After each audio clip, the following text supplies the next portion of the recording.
Secretary Mattis. One last question.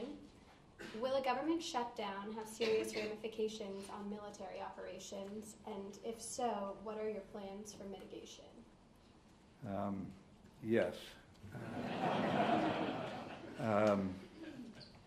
Let me give you an example.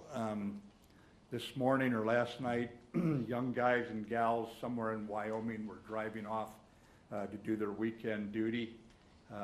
There's any number of projects we have underway that keep me at the top of my game and our military at the top of our game that are handled by civilians.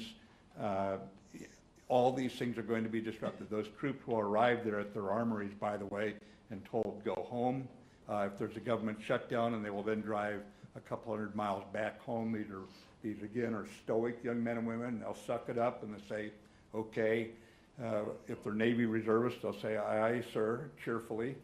And when they get in their car, they may not mutter something quite so positive.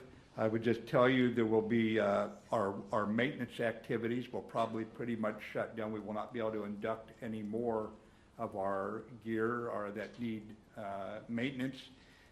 Over 50% altogether of my civilian workforce will be furloughed, and that's going to impact our contracting. It'll impact, obviously, our medical facilities. It's got a huge morale impact. I'll just tell you, how long can you keep good people around when something like this happens? It is always a question that's got to hover in the back of my mind. Yeah, I would just tell you that we do a lot of intelligence operations around the world, and they cost money.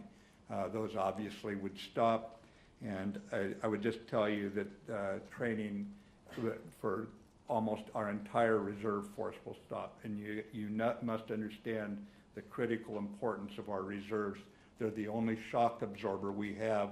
It's not like the old days where you could draft somebody in and 18 weeks later have them in combat with the skills they need. Today's infantrymen, they're called infantrymen because they're infant soldiers, young soldiers. They still take a year to train in order to have them ready to use the gear they have on them and make certain they have the ethical and tactical abilities to deal with the battlefield today. So it's got a terrible impact. At the same time, the submarine that put to sea last week will still be